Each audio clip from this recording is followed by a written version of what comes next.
ආයුබෝවන් වණක්කම් මගේ රසික රසිකාවේනි මේ අඩෝ රිවිව්. අද අපි බලන්න යන්නේ අපේ channel එකට ගෙනාපු අලුත් සීරීස් එකක් ගැන. ඉතින් මේ සීරීස් එකේ නම තමයි Only Ben 10 Fans. නම ඇහුණ ගමන්ම කට්ටිය දන්නවා ඇති අපි මේකෙදි මොනවද කතා කරන්න යන්නේ කියලා. ඔව්, ඔයාලා හරි. Ben 10 universe එක ඇතුලේ තියෙන හැමදේ ගැනම තමයි අපි කතා කරන්න යන්නේ. ඉතින් ඔයත් Ben 10 fan කෙනෙක් නම් අනිවාර්යෙන් අපිව subscribe කරලා notification on කරලා තියාගන්න. අද අපි Only Ben 10 Fans පළවෙනි episode එකෙන් බලන්න යන්නේ Ben 10 universe එකේ ඉන්න එක එක Ben 10 versions ලා ගැන තමයි. ඉතින් මුලින්ම අපි හැමෝම කැමති classic Ben 10 ගැන බැලුවොතින් මෙයා වයස අවුරුදු 10ක සාමාන්‍ය ළමෙක්. මෙයාට powerful Omnitrix එක හම්බුනාම මෙයා කොහොමද මේ බල ඔරලෝසුව පාවිච්චි කරන්නේ? මෙයා පොඩි ළමයෙක් නිසා එයාට තියෙන ආශාවනුත් එක්ක මේ හැමදේම කොහොමද බැලන්ස් කරගන්නේ කියන දේ මේ classic Ben 10 ගෙන් අපිට පෙන්නලා තියෙනවා. ඔයා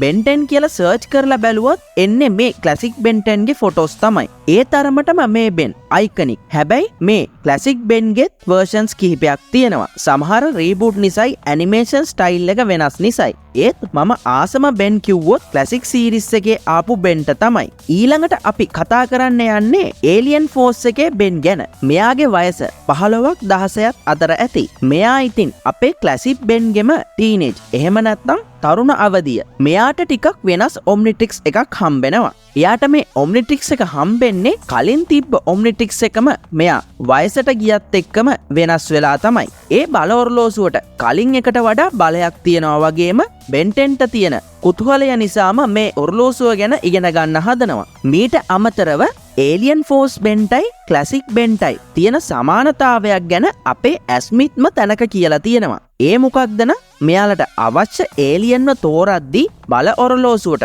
හයියෙන් ගහන නිසා තමයි Ben තෝරපු ඒලියන් නැතුව වෙනත් ඒලියන් කෙනෙක් එන්නේ කියලා. ඉතින් මේ Benම තමයි Ben 10 Ultimate series එකේ වගේම Omniverse series එකෙත් ඉන්නේ. එයාලගේ animation style එක තමයි වෙනස් කරලා තියෙන්නේ series එකෙන් series එකට. ඔව්, ඉතින් Ben ගේ වයසත් series එකෙන් series එකට යන්න වැඩි වෙනවනේ. ඒක පෙන්눔 කරන්න තමයි මෙයාලා animation style එක වෙනස් කරලා තියෙන්නේ. මේ Ben ඉන්න dimension එක තමයි prime dimension එක හැටියට නම් කරලා තියෙන්නේ. ඒ කියන්නේ මෙයා තමයි original Ben 10. ඉතින් අනික් dimension වල ඉන්න Ben 10 ලව බලන්න කලින් මෙයා ගැන කතා නොකර කොහොමද? ඒ තමයි Ben 10000. මෙයා නම් හොඳ gym body එකක් තියාගෙන ඉන්නේ. ඒ විතරක් නෙමෙයි, මෙයා ළඟ තියෙන බල ඔරලෝසුව master unlock කරපු එකක්.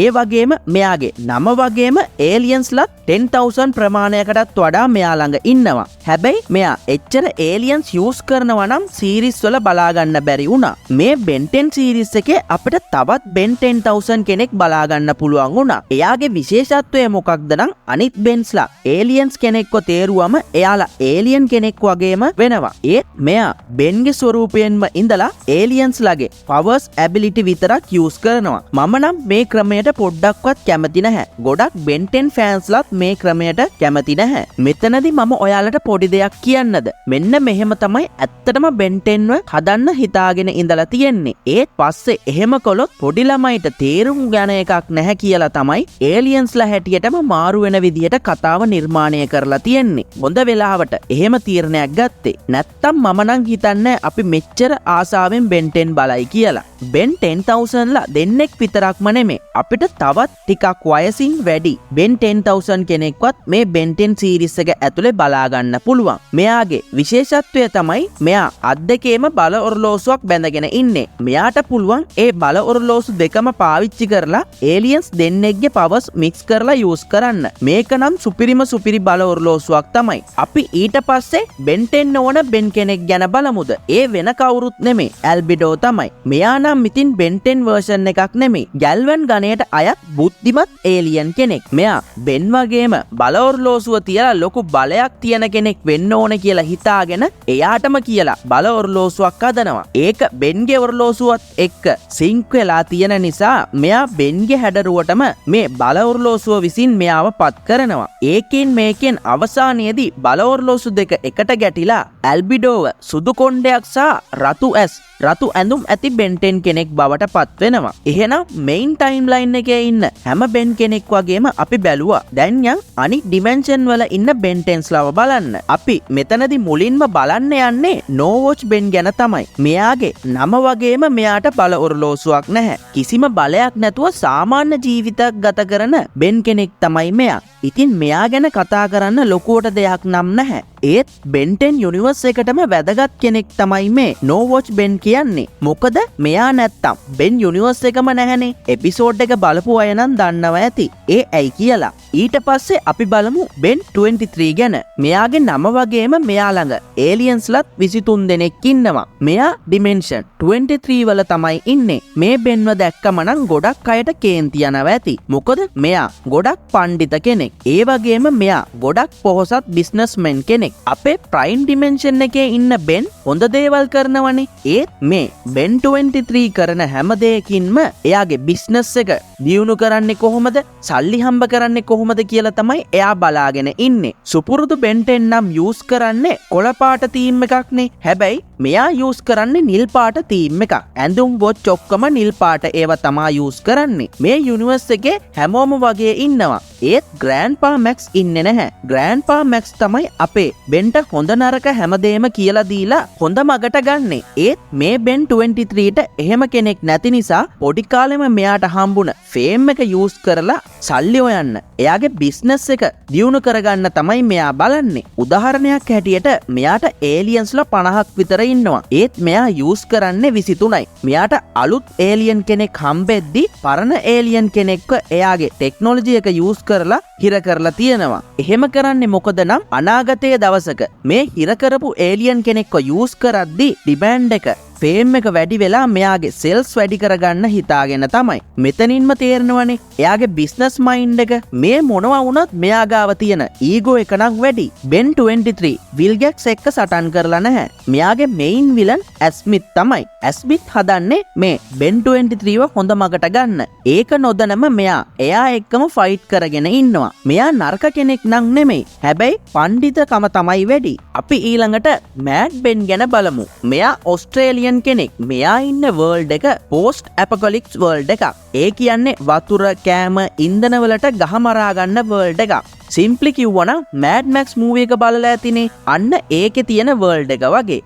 මේ වර්ල්ඩ් එකේ මෑඩ් බෙන් එයා ළඟ තියෙන වොච් එකේ බලයෙන් හැමෝම වහල්ලු කරගෙන එයා මේ වර්ල්ඩ් එකම පාලනය කරනවා. මෙයා ගැන කියද්දිම ඔයාලට තේරෙනවා ඇතිනේ මෙයා නරක කෙනෙක් කියලා. ඒ වගේම මෙයා ගාව තියෙන වොච් එකට කියන්නේ පවර් වොච් කියලා. මේකේ තියෙන මම කැමතිම විශේෂත්වය තමයි මෑඩ් බෙන්ගේ ටීම් එකටම එයාගේ ඒලියන්ස්ලා ට්‍රාන්ස්ෆෝම් වෙන එක. ඒක බලන්න මාර කූල් ලුක් එකක් තියෙනවා. ස්පයික් එහෙම ෂෝල්ඩර්ස් අත්වලට ඇවිල්ලා තියෙන ලුක් එකට මම මාර විදියට කැමති. මෑඩ් බෙන් ගැන බැලුවනේ. එන්න දැන් අපි බෑඩ් බෙන් ගැන බලමු. මෙයා නම් අපේ ප්‍රයිම් බෙන් 10 ගේ බෑඩ් වර්ෂන් එකක්ම තමයි. ඒ කියන්නේ ප්‍රයිම් බෙන් හොඳ වැඩ කරලා සතුටු වෙනවා වගේ මෙයා නරක වැඩ කරලා සතුටු වෙනවා. මේ දෙන්නගේ ලුක් එකේ වෙනස්කම් ගත්තොතින් මෙයාගේ කොණ්ඩේ කළු පාටයි. අනිත් හැමදේම වගේ සාමාන්‍යයි. මෙයාගේ වොච් එක එයා ට්‍රාන්ස්ෆෝම් වෙන ඒලියන්ස්ලා ප්‍රයිම් බෙන් එක්ක සමානයි. පොඩි වෙනස්කම් විතරයි බලා ගන්න පුළුවන් වෙන්නේ. මෙයා ගැන ගොඩක් එක්ස්ප්ලেইন කරන්න දෙයක් නැහැ. අපේ නෝමල් බෙන් නරක කෙනෙක් වුණොත් කොහොම තියෙයිද කියලා හිතලා බලන්න. අන්න ඒ තමයි බෑඩ් බෙන්. ඊට පස්සේ අපි බලන්න යන්නේ තවත් නරකාදි බෙන් කෙනෙක් ගැන තමයි. මෙයා ඇවිල්ලා නෙගා බෙන්. මෙයා එච්චර වැඩිය කතා බහක් නැති කෙනෙක්. වෙන ඕන දෙයක් වෙච්ච දෙන් මට මොකද කියන ගානට ඉන්න කෙනෙක්. මෙයා බ්ලැක් සූට් එකක් තමයි ඇඳගෙන ඉන්නේ. මෙයාගේ වර්ල්ඩ් එකත් ටික ඩාර්ක් සයිඩ් එකට හුරු පොප් රොක් කල්චර් එකට බර වර්ල්ඩ් එකක්. මෙයා මෙතන එමෝ ස්ටයිල් එකකින් ඉන්න නිසා මෙයාගේ ඒලියන්ස්ලා බලන්න මරුවට ඉන්නවා. මොකද මම නම් ආස වැඩියෙන්ම බ්ලැක් කලර් එකටනේ. මෙයාගේ තීම් එක වැඩියෙන්ම බ්ලැක් කලර් එකට බර වෙච්ච තීම් එකක් තමයි. එමෝ ස්ටයිල් එක කියන්නේ ඉතින් එහෙම එකක්නේ. උදාහරණයක් හැටියට වෙන්ස්ඩේ ඇඩම්ස් ඩ්‍රෙස් කරන විදිය ඔයාලා දන්නවා ඇතිනේ. අන්න ඒ වගේ මේ හැමෝම වැඩක් නැති ගානට පැත්තකින් තියෙන තරමට අපි බලද්දිත් බය හිතන බෙන්ටන් වර්ෂන් එකක් තමයි අපි ඊළඟට බලන්න යන්නේ. ඒ තමයි බෙන්ටන් සොම්බි වර්ෂන් එක. මෙයාගේ නම බෙන්සාරෝ. මෙයාට කිසිම තීරණයක් ගන්න, හිතන්න, ඒ වගේ දේවල් කරන්න බෑ. මොකද මෙයා සොම්බි කෙනෙක්නේ. මෙයාව හරිගස්සන්න ඇස්මිතුත් ගොඩක් උත්සාහ කරනවා. ඒවා මොකුත් හරියන්නේ නැහැ. බෙන්සාරෝගේ වර්ල්ඩ් එකම ලොකු පැන්ඩමික් එකට ගොදුරු වෙලා ඒකෙදි තමයි මෙයා සොම්බි කෙනෙක් වෙන්නේ. මෙයාගේ වොච් එකට කියන්නේ සොම්බි ට්‍රික්ස් කියලා. ඒක දම්පාට වොච් එකක්. බෙන්සාරෝගේ ඒලියන්ස්ලත් සොම්බි වෛරස් එකෙන් වෙනස් වෙලා තමයි ට්‍රාන්ස්ෆෝම් වෙන්නේ. අවසාන වශයෙන් නරක බෙන්ලගේ නරකම බෙන් ගැන කතා කරමු. ඒ වෙන කවුරුත් නෙමෙයි, ඉයොන් තමයි. මෙයා ටයිම් ට්‍රැවලර් කෙනෙක්. මෙයාට ඩිමෙන්ෂන් වලටත් ට්‍රැවල් කරන්න පුළුවන්. මෙයා කරප්ටඩ් උන බෙන්ටෙන් කෙනෙක්. මෙයාගේ ඔම්නිට්‍රික්ස් එක කැඩුනම ඒක හදාගන්න ගිහින් තමයි මෙයා මේම කරප්ටඩ් වෙන්නේ. මෙයාගේ කතාව නම් හෙන අමුතු කතාවක්. මන් මෙයා ගැන වෙනමම වීඩියෝකුත් අරන් එන්නම්කෝ. කොහොම වුණත් මෙයා ගාව ඔම්නිට්‍රික්ස් එකේ මාස්ටර් කන්ට්‍රෝල් එක තියනවා වගේ පෙන්නලා තියෙනවා. මෙයාගේ එකම අරමුණ තමයි ටයිම් ලයින්ස්, ඩිමෙන්ෂන්ස් ඔක්කොම මෙයාගේ කන්ට්‍රෝල් එකේ තියාගන්න ඕන කියන එක. මෙයාට එහෙම කරගන්න බැරි නම් ඒ ඔක්කොම විනාශ කරන්නත් ලෑස්ති වෙලා ඉන්න කෙනෙක් තමයි මෙයා. හරි, එහෙනම් අපි හැම බෙන් කෙනෙක් ගැන වගේම කතා කළා. මීට අමතරව බෙන්ලා ඉන්නවා කියලා නම් මම දන්නේ නැහැ. මට මිස් වුණ ඔයාලා දන්න බෙන් කෙනෙක් ඉන්නවා නම් මං වගේම හැමෝටම දැනගන්න පහලින් කමෙන්ට් එකක් දාන්න. බෙන්ටෙන් වර්ෂන්ස්ලා ගැන කතා කරා. මේ වර්ෂන්ස්ලා ගැන කතා කරද්දි ඔයාලට දෙයක් කියන්න ඕනේ. මේ බෙන්ටෙන් ක්‍රියේටර්ස්ලා බෙන්ටෙන් වර්ෂන්ස්ලව හැන්ඩල් කරලා තියෙන්නේ ඇත්තටම මරුවට තමයි. මොකද මේ බෙන්ටෙන්ලගේ ස්ටයිල්ස් වෙනස් කරනවා වගේම ඒ බෙන්ටෙන්ස්ලට අදාළ ඒලියන්ස්ලගේ ස්ටයිලුත් වෙනස් කරලා තියෙනවා. ඉතින් ඒක බලන්න මාරම ඉන්ට්‍රස්ටිං. ඇත්තටම එකම වගේ ඒලියන්ස්ලා බලනවට වඩා ඒ බෙන්ටෙන්ස්ලට අදාළ ඒ ඒලියන්ස් එයාලගේ ස්ටයිල් එකෙන්ම ඉන්නවා බලාගන්න ඇත්තටම මාර ඉන්ට්‍රස්ටිං දෙයක් තමයි. වීඩියෝ එක අවසන් කරන්න කලින් මේ දෙන්න ගැනත් කියලම යන්නම්කෝ. ඒ කවුරු ගැනද නම් ගුවෙනුයි ග්‍රෑන්ඩ්පා ගැනයි. මේ දෙන්නටයි මේ වීඩියෝ එකටයි තියෙන සම්බන්ධය මොකද්ද? මෙයාලත් බලවොරලෝසුව ඒ කිව්වේ ඔම්නිට්‍රික්ස් එක පාවිච්චි කරලා තියෙන විදියට අපිට පෙන්නලා තියෙනවා. හැබැයි මෙයාලා බෙන්ගේ ඕල්ටර්නේටිව් වර්ෂන්ස් නම් නෙමෙයි. ගුවෙන්ව එක ඩිමෙන්ෂන් එකක ගුවෙන් 10 කියලා හඳුන්වනවා. ඒ ඩිමෙන්ෂන් එකේ වීරයා ගුවෙන් තමයි. අපේ ප්‍රයිම් අර්ත් එකේ බෙන්ට වුණ හැමදේම වගේම මේ අර්ත් එකේ ගුවෙන්ට වෙලා තියෙනවා. හැබැයි ග්‍රෑන්ඩ්පා නම් බෙන්ටෙන් ක්ලාසික් එකේ පොඩි එපිසෝඩ් එකක පොඩි තැනක බලවොරලෝසුව පාවිච්චි කරනවා වගේ තමයි පෙන්වන්නේ. ඒ එපිසෝඩ් එකම නිකන් what if එපිසෝඩ් එකක් වගේන යන්නේ. මීට අමතරව බලවොරලෝසුවේ අයිතිකාරයෝ නොවි බලවොරලෝසුව යූස් කරපු විල්ගැක්ස් ඇස්මිත් වගේ කිහිප දෙනෙකුත් ඉන්නවා. ආනේ මට මෙයා ගැන අමතකුණානේ. ඔයාලා දන්න ඇති ආජිට්ව. අන්න එයා එක ඩිමෙන්ෂන් එකක බලවොරලෝසුවේ අයිතිකාරයෙක්. ඒ කියන්නේ ඒ ඩිමෙන්ෂන් එකේ බලවොරලෝසුව යූස් කරන්නේ ආජිට් තමයි. මේ ඩිමෙන්ෂන් එකේ ඇස්මිත් ආජිට්ට ඔට්ටුවක් පරාද වෙලා බලවොරලෝසුව එයාට දෙනවා කියලා තමයි සඳහන්. ඉතින් ආජිට් මේ බලවොරලෝසුව තියලා ගොඩක් ගැම්බ්ලිං වලට එහෙම ගිහිල්ලා එයා ලොකු පෝසතෙක් වෙනවා කියලාත් සඳහන්. එහෙමනම් ඔයාලා මේ වීඩියෝ එක ගැන මොනවද හිතන්නේ කියලා ඔයාලගේ අදහස් වගේම මම මොනවා හරි වැරදියට කියලා තිබ්බොත් ඒවා ගැනත් අනිවාර්යෙන්ම පහලින් කමෙන්ට් එකක් දාගෙන යන්න. ඒ වගේම මේ වගේ වීඩියෝස් දිගටම බලන්න අපිව සබ්ස්ක්‍රයිබ් කරලා තියාගන්න. එහෙනම්